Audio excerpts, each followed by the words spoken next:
It's dusk on June the 14th, 2019, in Southeast Asia. On the island of Atauro, a tiny, sun-soaked oasis off the coast of East Timor, the dark silhouette of a mountain looms imperiously over the forests, fields, and foothills. This is Mount Manukoko, and according to local folklore, this 1,000-meter peak is more than just a mountain. It's a sacred place, where the boundary between the physical world and the spiritual world is porous and fragile. By day, there is a clear dividing line between these two realms. But at night, the line dissolves, and, so the legend goes, the mountain becomes the domain of spirits. Some islanders believe that you must not set foot here after dark, or risk antagonizing the supernatural forces said to dwell there. Those who ignore the warning do so at their own peril. On this particular summer's night, partway up one of Manukoko's densely wooded slopes, something moves through the darkening jungle. A hunched, howling figure, stumbling blindly over the ground. It's a strange, frightening creature. Like a man, but stripped of all obvious humanity. Its naked body is smeared with blood and filth, and it groans as it moves. Its head is split open, and a piece of scalp peels back with every step, exposing the bone beneath.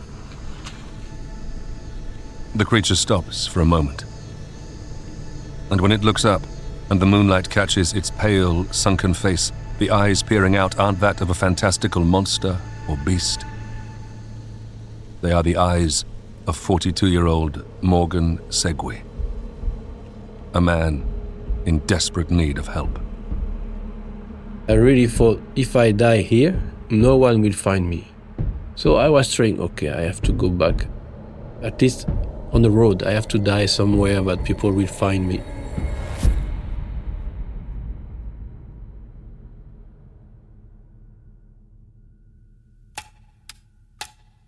Ever wondered what you would do when disaster strikes? If your life depended on your next decision, could you make the right choice? Welcome to Real Survival Stories. These are the astonishing tales of ordinary people thrown into extraordinary situations. People suddenly forced to fight for their lives. In this episode, we meet Morgan Segui. In 2019, the former acrobat from northern France is living in the Southeast Asian country of East Timor. One sunny Sunday, Morgan, a keen hiker and climber, decides to trek to the top of Mount Manukoko, a 3,000-foot peak on a nearby island just off the mainland. After reaching the summit, however, his thrill-seeking backfires when he finds himself caught in the baking late afternoon heat with an empty water bottle and a long way back down. Soon, he finds himself hopelessly, confoundingly lost. So I took this path, the same path, to go back.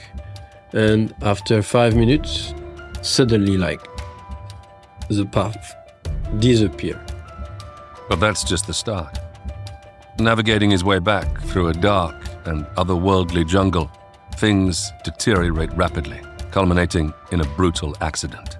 Trees and the rock starting to fall with me, and suddenly, boom, boom, boom, boom, boom, boom, boom. So I thought, okay, I don't have water, I lose my blood, maybe in 1 or 2 days it's finished for me. I decided, okay, I will die, it's finished. Grotesquely hurt, with no clear way to reach help, Morgan will accept his fate. Until an unexpected arrival appears through the trees, offering a tiny flash of hope. I'm John Hopkins. From the Noiser Podcast Network, this is Real Survival Stories.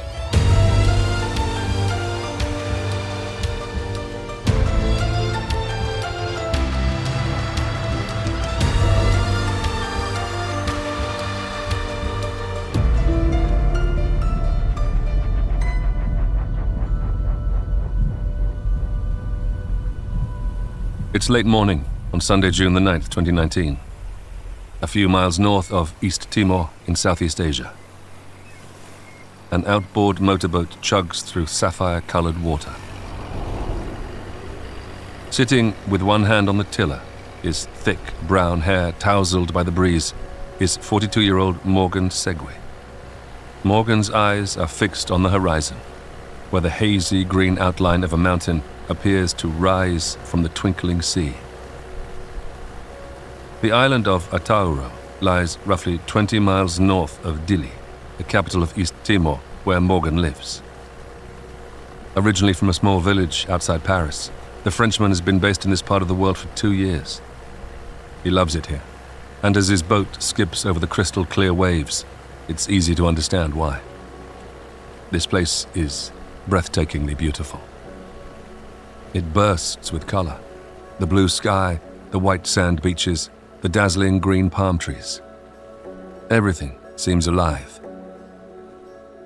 In local Timorese culture, there is a concept known as lulik, a sacred spiritual power associated with certain places and objects. Lulik is a kind of assembly of rules and spirits from this area, East Timor. It's like animism, so stones, birds, trees have their own soul and they can help you, or in the inverse, totally make you jokes and make you struggle in your days. Morgan steers the boat into a sheltered cove.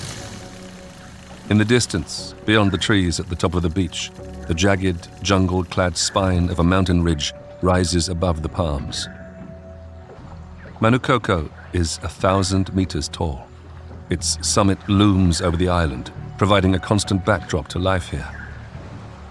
It's also where Morgan is headed for today's hike. As he jumps out of the boat into the knee-high water, a group of islanders come down to the beach to help him drag his boat onto the sand. When I arrive on the beach, people come to welcome me and help me to move the boat on the beach and ask, "Where do you go, Malay?" Malay is the stranger, the white man. "Where do you go, Malay?" I say, "Oh, I will go to top of Manukoko." "Ah, nice. When?" "Ah, now." "Oh, no, it's too late. You have to start at 5 or 6 a.m. It will be too hot and it's too long. And you know, of course, there is spirits. So at night, it's not a place for you. It's a place for no one." He reassures the islanders that he'll be careful. Then he sets off up the beach, following a sandy track inland through the trees. Though he has made the tropical island nation his home, East Timor is a far cry from the surroundings of Morgan's youth. Born and raised in northern France, his childhood was set against a picturesque backdrop of wooded hills and apple orchards. Always climbing trees and riding my bicycle, going by myself at school. It was a very, very small French village with 100 inhabitants, with one teacher for all the kids from 6 to 10 years old. So it was really, really nice and close to nature when I was young. Morgan was a restless, outdoorsy kid, more at home running around in fields than sitting in classrooms. When he got older, he found the perfect outlet for his boundless energy, enrolling at circus school and training as a professional acrobat. At the age of 21, Morgan's circus career took him to the biggest stage on earth, the opening ceremony for the 1998 FIFA World Cup in Paris. I was on the opening show and I was dressed like a rooster. They were decided to get 32 chickens representing the 32 countries participating to the World Cup, and I was the English one. So you can watch on internet, English rooster hang to the roof of the Stade de France in '98. I'm inside. Shortly after this remarkable episode, Morgan decided to leave the circus and return to college to study event design. After graduating, he began traveling widely, organizing cultural events for embassies and museums around the world. By the mid-2010s, he had switched lanes again. He was living in Kazakhstan, working as a documentary filmmaker, when a friend came to him with another exciting opportunity. Would Morgan like to come out to East Timor, where this friend lived, and produce promotional documentaries for NGOs? At that time, Timor was a very, very young country because they get their independence in 2001. So the country still run with the help of many, many, many NGOs, American, Australian, European, Korean, Japanese NGOs from anywhere. So I took a ticket from Kazakhstan to Timor. See, okay, let's see what can happen. Not for the first time in his life, Morgan was throwing himself headfirst into uncharted waters. But when he arrived in East Timor and moved into a small house on the beach, something immediately clicked into place. So when I arrived to Dili is the capital of East Timor, I chose a house in the front of the sea. And when you see that with coconut tree, white sand, broken boat in the garage, you feel like, oh, I'm arrived. It's my place. It's my place. Since arriving in East Timor 2 years ago, Morgan has grown increasingly fond of this country, its people and customs. But no matter how acclimatized he becomes, some things remain mysterious and foreign to him. And he is about to find out that despite the outward beauty of these islands, they can still throw up some nasty surprises.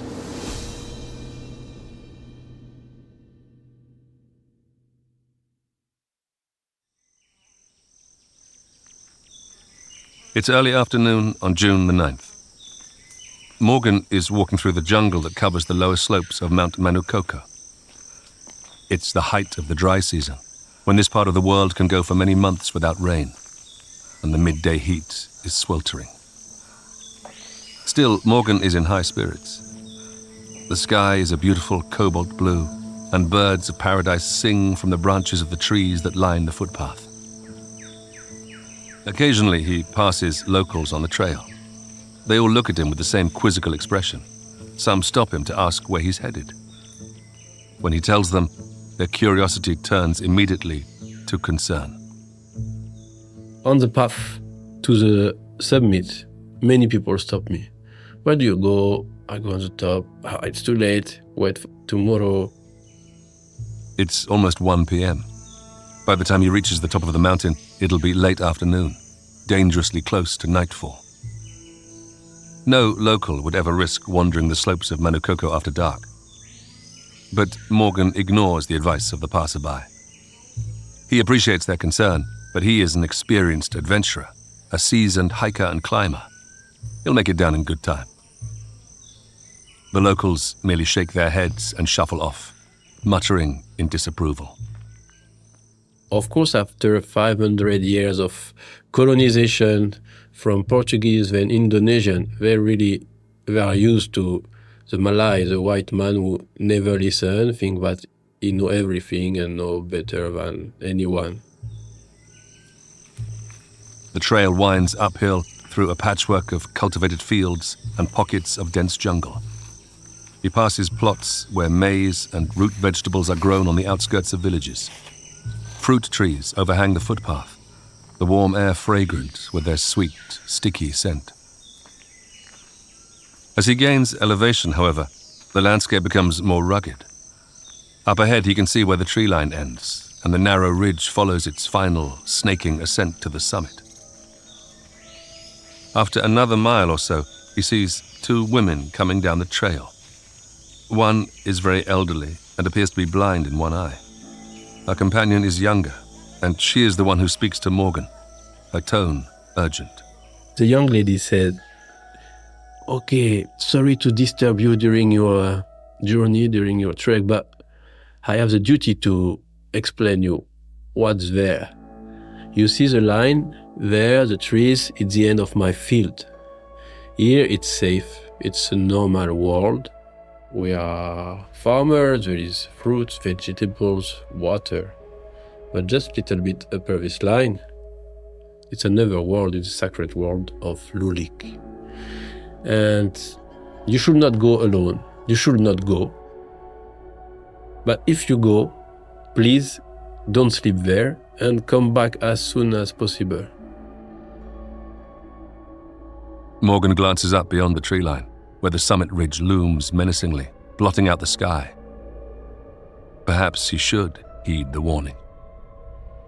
He could just park the whole thing, or come back next weekend and make an earlier start. But ultimately, Morgan can't bring himself to back out. Doing so would be against everything he believes, or at least everything he has been told to believe, about his own limitations or lack thereof. I was in a time of my life, a period of my life, where I was listening too much podcast. It's self-improvement, self-development podcast where never lose your dreams and never stop, break the barrier and go and go, go, go, go. And you failed and you wake up and you failed and you wake up. And this is really not working with the mountain. Never do this. First rule in the mountain is if you feel it's not going well, you just have to make a U-turn and you can always do it another day. This is the rule number one. And all this podcast and books and all that maybe push me a little bit to not listening. Perhaps Morgan has simply been listening to the wrong podcasts. In any case, he chooses not to take the young woman's advice.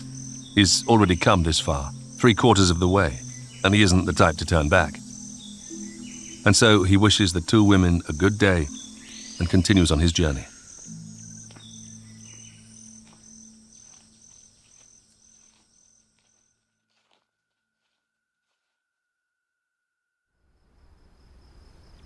It's a couple of hours later. Morgan is walking the final approach to the mountaintop, a steep scramble over rock and scrubby vegetation. The former acrobat covers it swiftly, his lean, nimble body moving effortlessly over the rough terrain. When he finally reaches the summit, he straightens up and stands, looking out across the glorious panorama unfurled below him. It's a spectacular view that takes in the whole island. A sweeping expanse of jungle-clad hills, stretching all the way to the ocean, where deep blue takes over from emerald green. Panting from the heat and exertion, Morgan reaches into his backpack for his water bottle. But when he pulls it out, he makes a troubling discovery. There are only a few drops left. This was the first really big sign of, uh-oh, I should be very, very careful from now because I'm only half of the journey and I don't have water now with me. And we were really in the middle of the dry season, so not a single drop of water anywhere. At least the rest of the journey is downhill. Plus it's almost 5. The worst of the afternoon heat is surely over. It'll be cooling down from now on. But as he sets off back down the trail, the opposite seems to be true. The sun smolders overhead, a blazing red fireball. Morgan can feel it scorching the back of his neck, sucking the last traces of moisture from his rapidly overheating body. He quickens his pace, anxious to reach the shade of the tree line. The air around him thickens and shimmers, the slope of the ridge rippling in the heat. He lowers his gaze and tries to concentrate on where he's putting his feet. So I took this path, the same path, to go back, and after 5 minutes, suddenly the path disappeared. It's here, and it's not here. I cannot explain more than that. Morgan looks back the way he came. But there's no sign of the footpath. Just a steep, sun-yellowed stretch of dry brush. Here and there, shards of volcanic rock protrude from the earth like jagged black arrowheads. It is as if the trail just vanished from right under his feet. Morgan tries to stay calm. He's only a few hundred yards from the tree line. Instead of climbing back up, he heads down into the forest, where at least there's some shade. Hopefully, he'll pick up the footpath somewhere in the jungle. But the trail never reappears. What he does find is a dry creek bed weaving through the trees. Morgan figures that if he follows it far enough, it'll eventually lead him to a village. He sets off. The stream meanders through tracts of dense undergrowth, and he must force his way through barricades of thorny vegetation.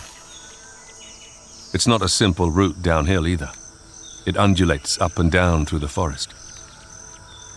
Occasionally he encounters dry waterfalls, and he has no choice but to scale them, tackling vertical rock faces. Gradually, the light starts to fade. Looking up, he sees that the flashes of sky through the canopy are streaked with dusky purple clouds. More I was exploring, more I was lost, and suddenly it's night. It's night, you don't have water, you are lost in the jungle mountain, and you have to take a decision. Should he stop for the night and wait until morning? Or carry on in the dark and hope he reaches civilization? The local woman he had met earlier had warned him not to sleep up here on the mountain. Morgan isn't superstitious about malevolent spirits, but he keeps walking all the same. The night deepens. After another couple of hours, he reaches the tallest obstacle yet, a towering 130-foot cliff face. He begins to climb, carefully seeking out handholds in the rock. He makes it most of the way up when he stops. The rock up here is smooth and featureless, making it almost impossible to climb. He's only got about 30 feet, less than 10 meters to go, but he's stuck. No place to put your fingers, it was like marble. And there was only a tree. And you know, when you climb, you should not use vegetation, trees, branch, anything stick on a rock. It's really a bad idea. But it was the only way to try to get up. Morgan reaches for the tree branch. He gives it a firm tug, testing its strength. Once he's satisfied it'll support his weight, he grabs hold of it and pulls himself up. So I put all my weight on it. And when my weight was on it, suddenly, it was not a crack from the wood, it was like from the rock itself. All the rock, a big rock, totally detached. And the time stopped. I really saw it like slow motion. You know, like in a movie. There is a horrible, wrenching sound. Morgan feels himself topple backwards away from the cliff face. Everything seems to move slowly, the disaster unfolding in half speed. But there's still no time to react. Nothing he can do to stop it, nothing he can do to prevent the inevitable. So I tried to use my fingers like hook and in the rock, but of course they all broke. So I feel like all my fingers broke. And I saw the trees and the rock starting to fall with me. And suddenly the time took his normal speed and boom, boom, boom, boom.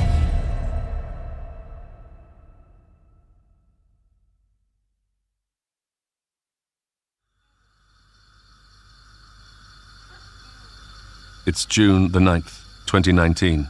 The middle of the night, somewhere on the forested slope of Mount Manukoko. At the base of a 40-meter cliff, Morgan lies on his back, motionless. Blood oozes from a gash running the length of his skull. The right side of his face is puffy and mottled with dark bruises. His right eye is swollen shut, the bone around it shattered. The only sign that he's still alive is the faint flutter of his pulse. And then, his left eyelid twitches. Slowly, he returns to consciousness. I opened my eyes, left eye. The right one was totally disconnected. Only my left hand was working. And I was trying to understand what is broken, what's happened. Morgan blinks up at the dark forest canopy. After he fell and his body smashed repeatedly against the wall of the cliff, he blacked out. But it's hard to say how long for. Hesitantly, he moves his left hand to his head. There is something soft and damp protruding from his scalp. It takes him a moment to realize that it's a part of his scalp, prized away from his skull. All my upper head was capped, and it was very strange to feel it. No pain, but I felt my hair, the strange liquids from the body, and I felt my skull totally naked. He tries to push himself upright, but his right arm must be broken. He can't put any pressure on it without triggering waves of immense pain. Propping himself up on his left elbow, he manages to lift his torso off the ground. He tries to straighten his right leg, but his nerve endings fizzle in agonizing protest. Clearly, walking is out of the question. Morgan lies back for a moment, breathing, trying to take stock. He must have hit his head hard during the fall, so the fact that he's still alive is a miracle. But that might be where his luck ends. He doesn't have a phone or any other means of calling for help, and he can't move. That means he is counting on someone stumbling across him in a dry creek bed, probably several miles from the nearest walkable trail. The odds aren't looking good.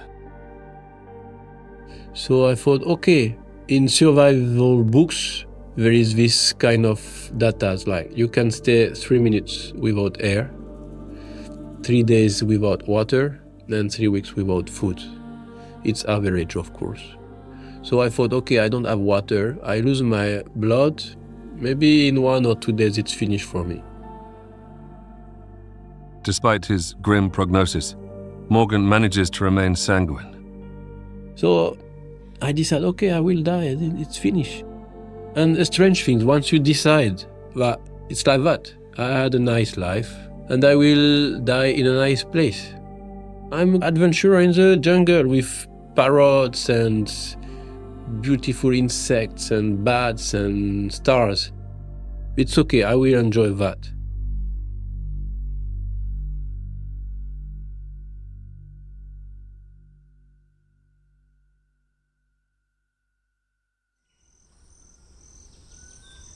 It's the following day.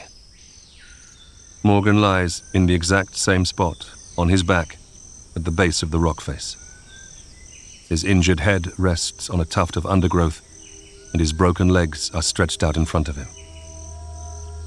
For the last 12 hours or so, he has settled into a kind of meditative state, watching the sky change color through the tree branches, listening to the birds and insects. Having accepted the likely outcome of his situation, he has reached a state of acceptance, even peace. But as the second day wears on, there's one source of discomfort that begins to threaten his equilibrium. It's dry, no water. This was the hardest thing in this adventure, not bones broken or head or scalp, but no water is something really hard to describe. No water is look like a nothingness eating you, something like, it's more than empty, it's like death, or I don't know, something that is not supposed to be in your body is growing inside you. He runs his tongue over his lips. They feel like husks, cracked and dry. He closes his eyes and lets the sounds of the forest wash over him. Another night goes by. Morgan drifts in and out of consciousness. Even when he's asleep, he remains alert to the sounds of the jungle, the calls of animals, the wind in the trees.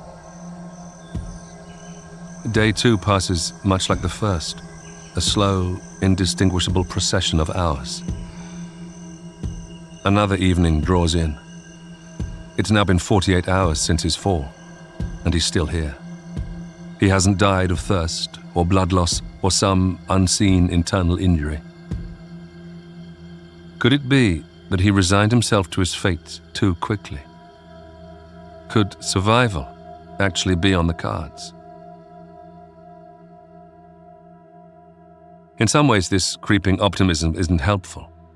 It complicates the simple, serene state Morgan managed to achieve earlier. When you feel you will die, you don't have any more problem. You have one big problem, you will die. But all the daily life problems, like, I have to pay this, I said this to a friend, it was not nice, and I have to call and apologize, and I'm not that good person, or I have to pay a bill for this, and blah, blah, blah, blah. All these things that make sometimes daily life heavy. You put all this stuff in a bag, and you let the bag there, and suddenly you feel good. Say, I have no problem. I will die. Trying to survive is altogether more complicated. Morgan lies there, sprawled on the forest floor, wrestling with what to do next.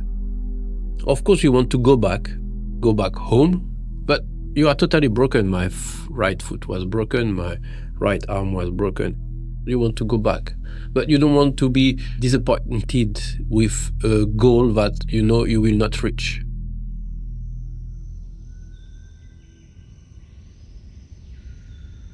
It's day 3. By now, Morgan's thirst has started to seep into his subconscious. Bizarre fantasies play out behind his closed eyelids. I was dreaming about sparkling water. You know, like in a bad shampoo advertising where you have a wave of sparkling water, and I was swimming inside this sparkling water wave and drinking it. And suddenly I woke up. Though not a religious man, Morgan even resorts to prayer. He appeals to the ether, promising to disavow worldly pleasures for just one sip of water. I try all gods like Christian, Muslim, Jewish, mystical, animism, stones, crocodiles, everyone. If I can have a sparkling water glass, I will never drink alcohol. Day 3 grinds on, and Morgan's thirst only intensifies. Extreme dehydration is a protracted and painful way to die. When the body is deprived of water, it begins to draw fluid from non-vital organs. The eyes, lips, and tongue shrivel and contract as moisture is redirected to other parts of the body. The blood thickens and coagulates, restricting the flow of oxygen to the brain, resulting in dizziness and delirium. The heartbeat slows to an intermittent twitch as the body begins to expire.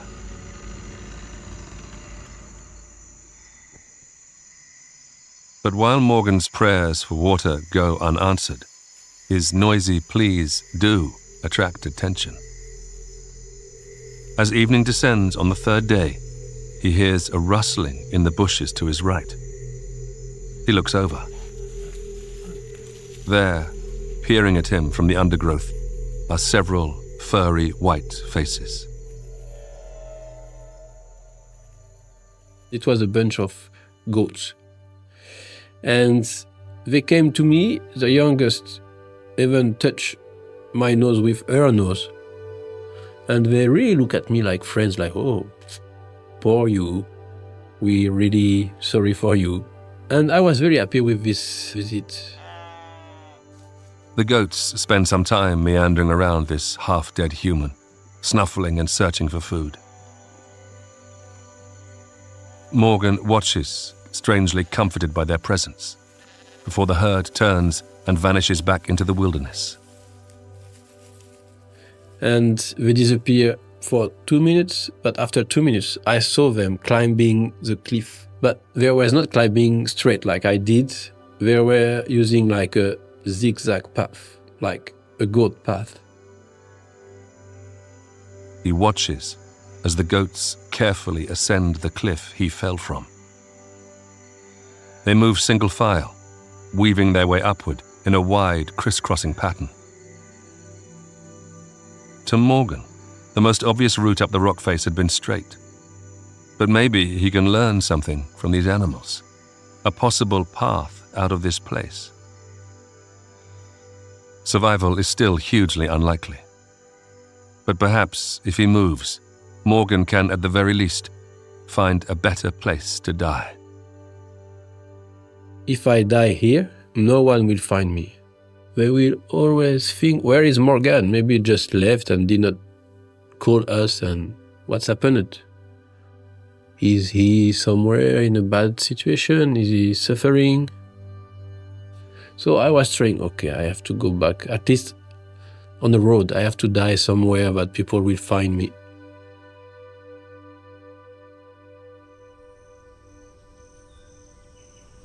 And now, having witnessed the goats zigzag their way up the cliff, Morgan can at least see that it's possible. So, on the morning of the 4th day since the accident, he starts getting himself ready. By this late stage, his body is in the process of shutting down. He has emptied his bowels all over himself, a not uncommon prelude to dying. It underlines the bleak reality of his situation, expelling any lingering trace of romanticism. And I thought, this is the end of Indiana Jones' adventure. It's the end of nice stories. It will be not funny anymore. From that point, I thought, okay, I have to wash myself at least. And I washed myself. I took all my clothes off. I washed myself with sand and dry leaves. Then I was naked, more or less clean, and stand up on my 1.5 feet. Morgan's shattered right foot throbs in agony as he gingerly applies some pressure. His broken right arm hangs limp by his side. Though it's intensely painful to stand, he manages to stay upright. With trembling effort, he staggers forward a couple of steps, shuffling towards the base of the incline. He looks up. Above, a perilous, sloping rock face covered in a tangle of dense, thorny brush. If he couldn't make it to the top before, then climbing it now, in his present condition, seems impossible. I say, okay, let's try. And I make a first step. And this step was so small, I call it grandma step. And I say, it will be long. But I live in Kazakhstan, which is former SSSR. And all SSSR region is full of babushka, grandmother. And you saw them, they are so old, and sometimes it takes 20, 30 minutes to do 200 meters for them to go to the market. But every day you saw this babushka walking with very small steps and going and coming back, tuk, tuk, tuk, tuk, tuk, tuk. So I thought, okay, I will do the babushka step on the goat road. And it started to be a mantra. Okay, one more babushka step on the goat road. Morgan repeats these words to himself as he edges his way along the rock face, trying to stick to the path followed by the goats.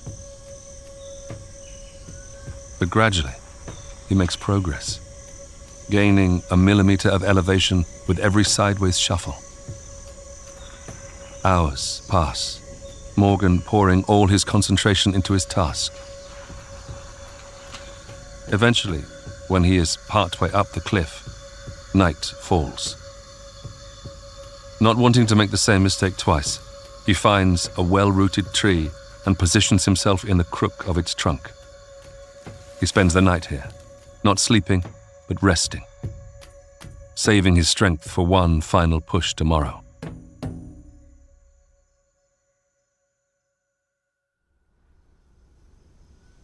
The next day, Morgan climbs all morning. Eventually, he reaches the final stretch, the place where he fell 5 days ago. But this time, he has one major advantage: daylight. He can see that there is an easier route to the one he tried to take, a slightly gentler gradient, dotted with handholds and footholds. Not daring to look down, he presses himself flat against the rock, his breath rattling in his ears.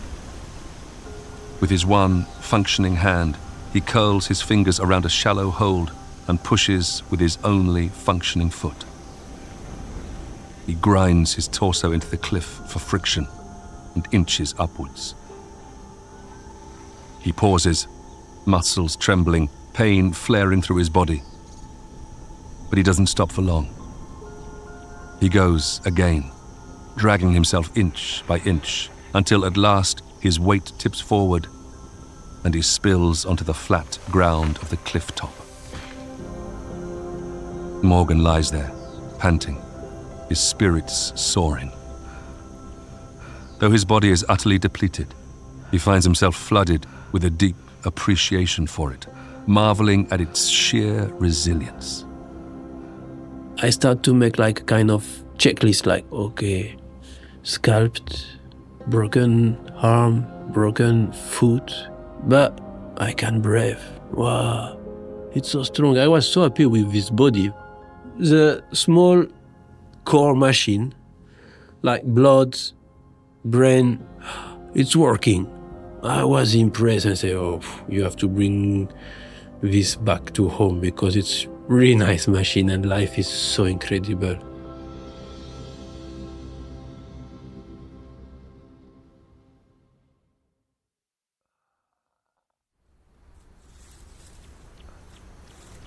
It's June the 14th.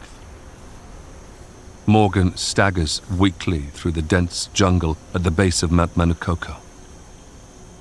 It's been 5 days since his fall. Despite his triumph in reaching the top of the cliff, he is now closer to death than to life. The shadow of a man, hunched and naked, his skin scratched, bloody and bruised.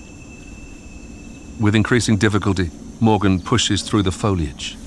He forces aside a curtain of vines and stumbles out into a field. He peers around, dazed. The field looks recently harvested, the soil freshly tilled, the crops that once grew here now gone. And then he spots something. A single pineapple resting on the ground. It was really a strange moment because I thought, okay, I'm totally thirsty. I did not eat anything since 5 days. And there is only one pineapple in a field that have been totally harvested. I thought it's a joke. I thought it's spirits of the mountain. They are making a joke. And I was really like looking right, looking left. Where are these funny spirits? It's like, it's not possible. This perfectly ripe pineapple in the middle of the field. But it's no mirage. It's really there. Sustenance, only a few feet away. He stumbles over to the pineapple. Trembling, he picks up the spiky fruit. With just one functioning hand, he has to find a way to cut into it, to open it up. I turn the pineapple, fix it in my legs. I have my knife, cut it very, very slowly to be sure to not lose a drop of juice. And I had this big slice. And I really remember the first bite. It was so juicy. But the juice stopped after maybe 3 or 4 centimeters in my mouth. Because I was like really like a dry sponge. So after maybe 5 or 6 bites, finally a drop of water arrived in my stomach, inside my body. And I eat all this pineapple. And I suddenly felt all my organs one by one getting water. Nourishment spreads through him. Morgan finishes every last morsel of pineapple, sucking the juice from its tough, bristly skin. With food in his belly, he rests, falling asleep on a flat rock.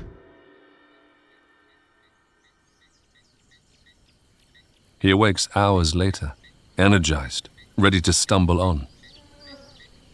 With signs of human cultivation around him, he can now feel confident that he's at least headed in the right direction, back towards civilization. And sure enough, I saw a house far, far, far in the hill. But I call in Tetun, Ajuda! Ajuda! It means help. And I heard something like, so I ask again, Ajuda! And here, nothing. Nothing again. Silence. And I thought, maybe it's kids and they will be afraid of what comes from the mountain. So they will leave and I will be lost again. hastily, Morgan pulls his soiled, blood-stained clothes from his bag and puts them on. He doesn't want to frighten off any would-be rescuers. Once he's fully clothed, he staggers off in the direction of the house. It isn't long before a man appears.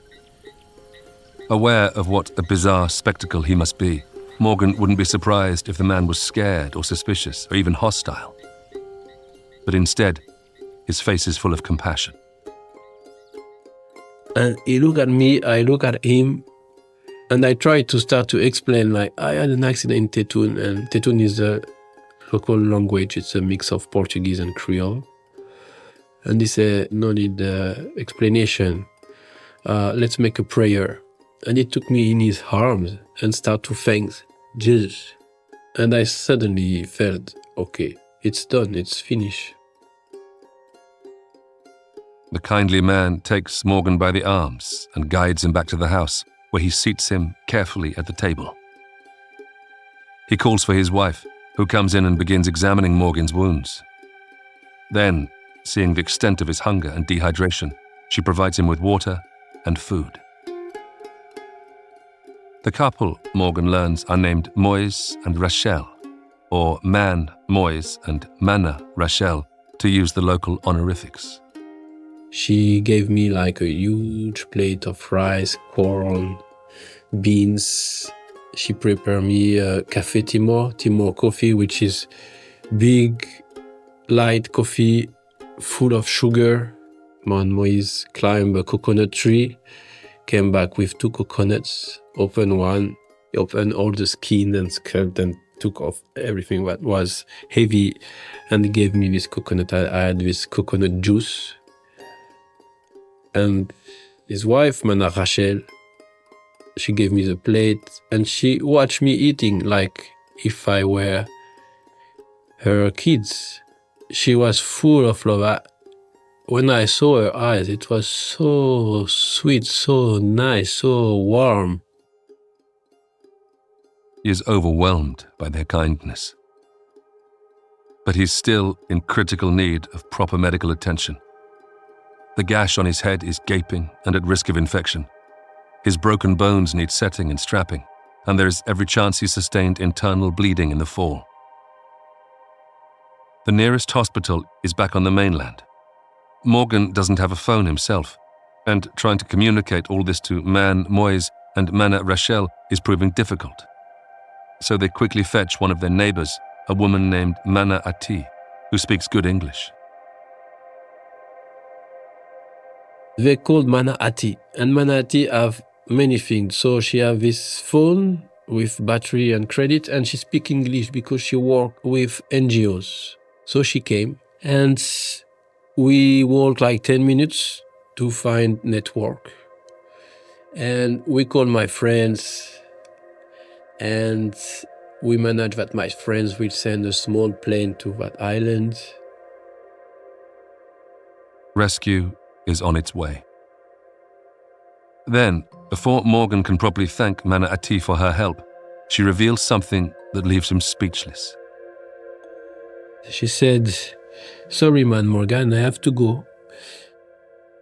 I have to go because it's funeral of my daughter. And I felt, what do you say?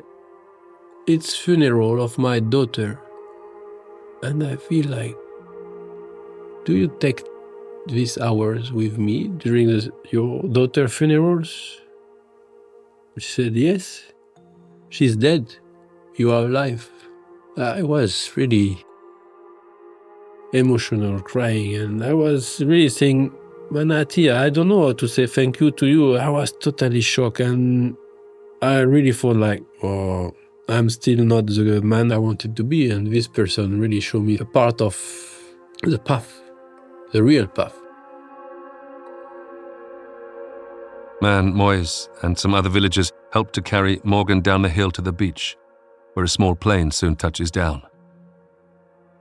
He is loaded aboard and flown straight to hospital in Dili on the mainland, where doctors check his vitals and restore his bodily fluids. After some time recovering his strength, Morgan returns to France, where he undergoes further medical treatment. Once his injuries have healed, he doesn't go back to East Timor straight away. Instead, he starts to reflect on the ordeal, putting pen to paper and recounting his experience. In the process of writing, he is forced to think deeply about his time on the island and about what allowed him to maintain such calmness in the face of death. Ultimately, he believes, it comes down to one thing. I think the secret ingredients that really help me to survive, I think it's joy. I think if at that moment I was sad or terrified or having bad mood, I would have died. Like, it's pretty sure.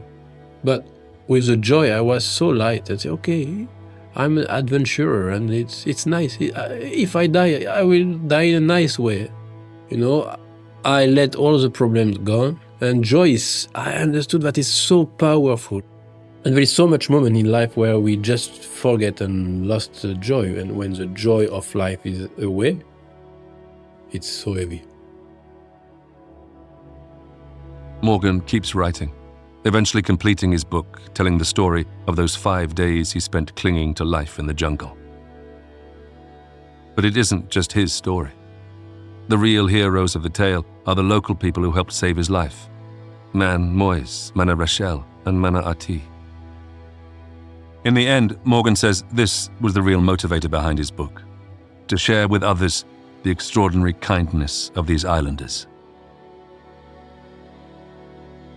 I think it was the biggest thing of this story, of this accident. And at that moment, I really feel, okay, I have to come back and write the book. The book is now not a joke, it's a duty. Manati and Man Moises and Mana Raquel, all those people and how they do after 500 years of occupation, colonization from Portuguese and Indonesian, even everyone kills their peoples. They stayed human. I have to tell this. I have to share and say, hey, there is a country called East Timor, and people there have hearts.